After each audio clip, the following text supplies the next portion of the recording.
lighting the way in Soccer City, USA. It's 2 years since we finished in the playoffs, so for 2 years we've had failure, so it doesn't just change overnight. It took a while.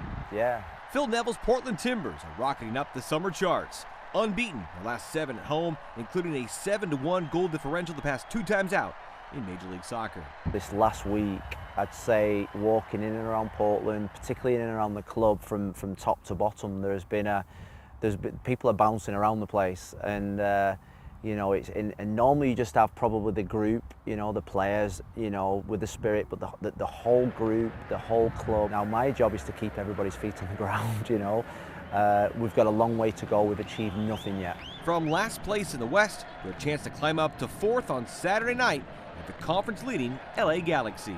You knew you'd have success. A lot of skepticism, of course, with the fan base that expects a lot out of this club. Yeah.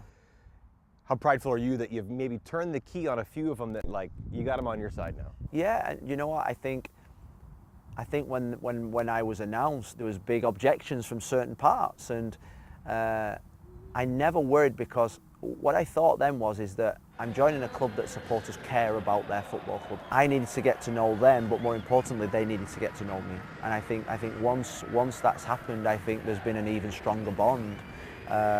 I think they know and they trust and they see me and think, well, do you know what? I think this guy working hard and he's committed to this football club. And I think in the Timbers Army, we've got the best supporters in the league. They care about their football club. They want things done right.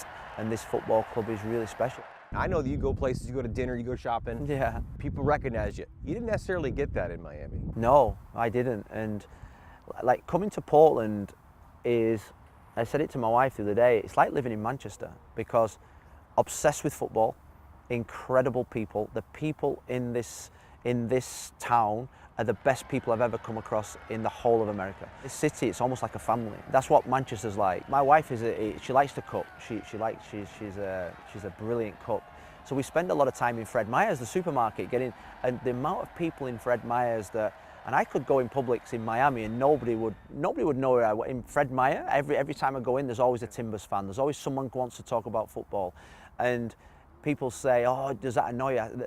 That for me is what football's all about. And we've fallen in love with this city. I've got to say, when we arrived in January, the weather was like Manchester. This is not like Manchester.